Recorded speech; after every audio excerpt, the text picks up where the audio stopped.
Back, everyone. So what's in a title? If your title is the Toledo Hearing and Speech Center, it is everything, and it means so much to so many people of all ages here in Northwest Ohio. Center has evolved over the years. It has grown, and now it's moved. Joining us back on the program, our good friend, Executive Director Pam Myers. Good to see you again, Pam. Good to see you too, Lee. Thanks for coming on. But the big news this month is that you picked up from your Central Avenue location, and you headed west a little bit to Monroe Street. Reason for the move? Reason for the move. We decided that we needed to do some cost cutting and save some money. It's very difficult sometimes to keep everything going and all the kids served. So we decided to make a move, get some fresh space and a new location. Yeah, and we were out there shooting this new location a couple of weeks back. You talked about it is a cost-saving measure. Was rent the issue at the old location, or a matter of size and logistics as well? It wasn't necessarily the rent, but just a lot of the external factors that we deal with in just running the business. We serve anyone regardless of their ability to pay, so we just have a wide variety of fee sources, and one of our largest is Medicaid, government-supported funding, which hasn't grown, as we had known, for many years, and so we have to try to continue to make ends meet, and one way to do that was to decrease our second greatest expense, which is rent and utilities. And then you actually moved this booth as well. Talk about that process. Okay. We do hearing testing for children, and to do that you use a soundproof audiometric booth, and it's quite large and quite heavy, and we got Buckeye Community Health Plan, one of our partners in the community, to donate some money and help us move that booth so that we could continue to do hearing testing for children in the community. You mentioned that you're a private, or not a private agency, but kind of an independent agency. We are independent. So you serve so many, and Medicaid's a big part of that. Why is it such a struggle? The need is great.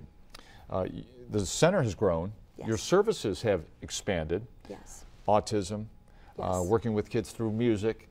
So as I mentioned, you've evolved and grown, but the funding has shrunk. The funding has shrunk because many of our insurance plans have cut the ability for speech therapy and occupational therapy to be covered on families' plans. Medicaid Why? Good question. I mean, I understand you're not going to be a biased answer or an unbiased answer here, but I mean, how come? I mean, these are necessities. They are necessities, but I think that sometimes cuts just have to be made, and unfortunately, our services have been cut in a lot of insurance plans.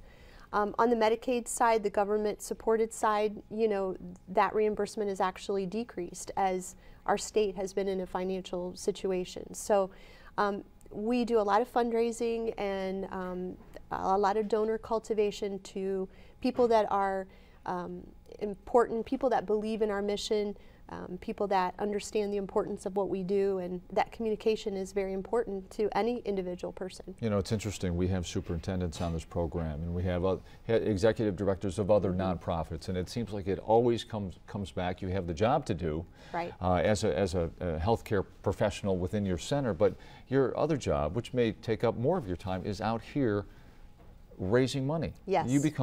You're raising money all the time, Pam. All the time. I'm raising money all the time. I do a lot of grant writing.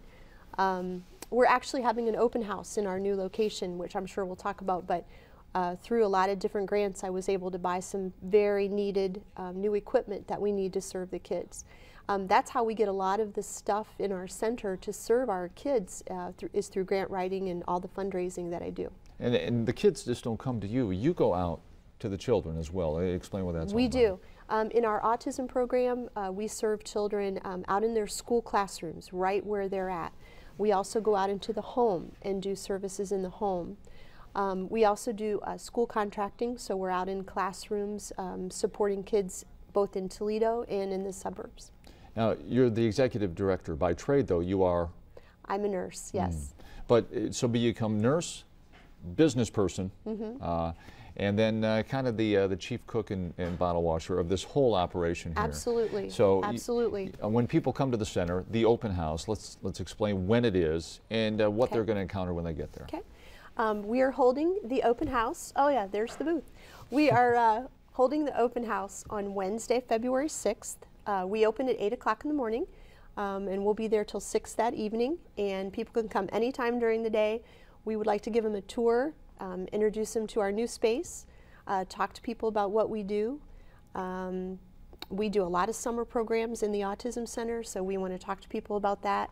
We do sign language classes through our Deaf and Hard of Hearing Center, and of course offering our core speech therapy, occupational therapy. The therapist will be there that day, so people will get a chance to talk to them if they're not seeing clients. So we just want people to come out and see what we're about and see our new location. How's the autism situation, the problem, the need for service grown over the years? Well, I just reviewed my statistics today, and 1 in 88 children right now are being diagnosed with autism. And for boys, it's 1 in 55 or 1 in 54. So it's, you know, much more prevalent than it used to be, and these children need a lot of services.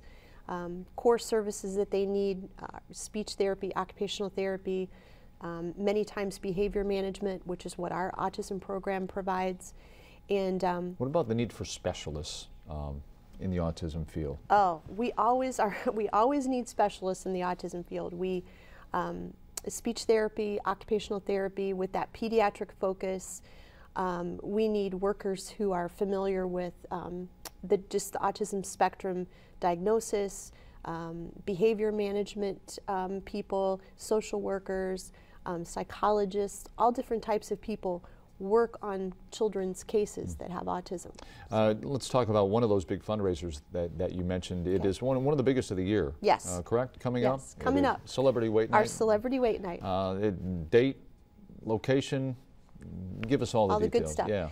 Yeah. The date is Monday, February 25th, and we have it at the Real Seafood Company down on the docks. Right? Yes, we've been there.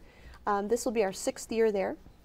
And Real Seafood, their owners, Main Street Ventures, they take excellent care of us as far as, you know, being our hosts for this event. This is our 10th year that we've done a Celebrity Wait Night, and it's been more successful and grown every year. We always joke our goal is to fill Real Seafood and Zia's next door because they're connected. We haven't quite made it yet, but we will. And you've been to both. I know you've been to both. Had them at both, and I'm proud to say I've been part of it for, you know, at least in some way for a number of years. So you have quite a collection of aprons. I do. I have a number of them. Perhaps the only time they've been used, but I do have a number of them. Unfortunately, my wife will agree. That's a whole other discussion on that. But best of luck with that. Thank you. And this move as you settle in to your new digs. Former board member many years ago of the Hearing and Speech Center, but proud to be once a part of it, and continued success, Pam Myers. Thank you. With Thank you very Toledo much, Lee. Hearing and Speech. That's right. Thanks for having me. Come back in just a minute. Take 3 straight ahead.